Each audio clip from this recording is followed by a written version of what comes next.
He was one of the smartest minds professional wrestling ever produced. Unpredictable, dangerous, and decades ahead of his time. Brian Pillman didn't just wrestle characters. He blurred the line between reality and madness so convincingly that even his employers feared him. Fans believed he was out of control, unhinged, and living on the edge, and in many ways he truly was. But on October 5, 1997, inside a quiet hotel room, Brian Pillman was found dead at just 35 years old. Officials said it was heart disease. The industry moved on. Yet the questions never stopped. Was it really natural? Or did years of drugs, injuries, stress, and wrestling's darkest era finally claim one of its most brilliant rebels? This is not just a death story. This is the mystery of Brian Pillman. Brian Pillman entered professional wrestling not as a typical powerhouse, but as a revolutionary thinker. A former NFL player turned wrestler, Pillman brought intelligence, athleticism, and creativity that set him apart immediately. In WCW, he became known for his high-flying style and technical precision, but it was his mind-sharp, rebellious, and fearless that truly made him dangerous. Pillman understood wrestling psychology better than most, and realized that the audience craved realism. He didn't want to play a villain. He wanted people to believe he actually was one. That decision would change his career forever and slowly destroy him. Brian Pillman's loose cannon persona was unlike anything wrestling had seen before. He insulted management, broke character in interviews, walked out on matches, and convinced fans that he was genuinely unstable.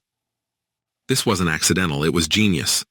Pillman intentionally blurred reality and fiction, making promoters nervous and audiences obsessed. But the deeper he went, the harder it became to separate performance from personal chaos. The pressure to constantly escalate his behavior took a severe toll on his mental health, especially as real-life injuries and personal problems began to pile up. In 1996, Brian Pillman suffered a catastrophic ankle injury that shattered his mobility and permanently altered his career. Doctors warned that he might never wrestle the same way again. For a man whose identity was built on movement, control, and innovation, this was devastating. The injury led to chronic pain, multiple surgeries, and a reliance on prescription medication.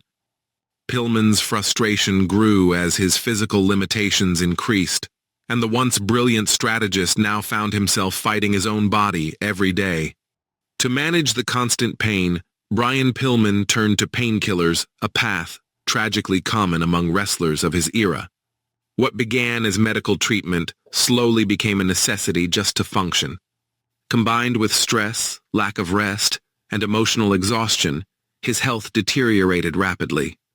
Friends and colleagues noticed dramatic weight gain, fatigue, and changes in behavior. Pillman still had the mind of a genius, but his body was failing him, and the industry offered little protection or long-term care.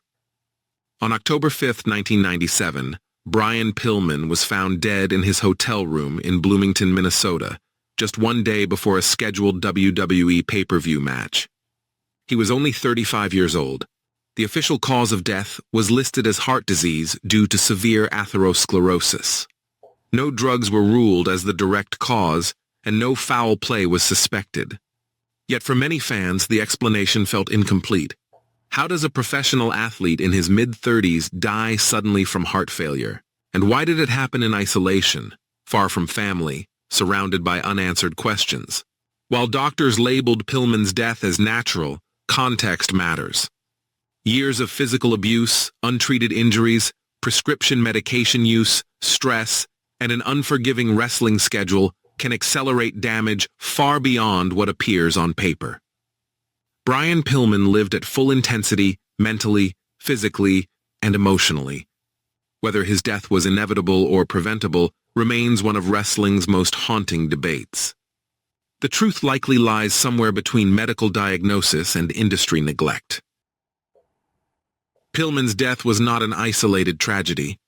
The late 1990s became infamous for young wrestler deaths, many labeled natural, accidental, or unexplained.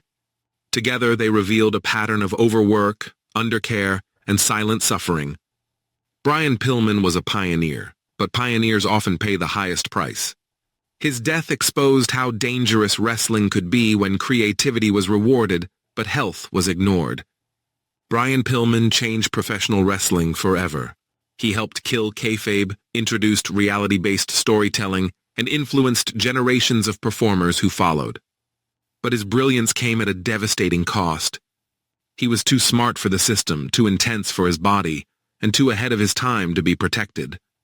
His death remains one of wrestling's most tragic and thought-provoking mysteries, not because it shocked the world, but because it warned it.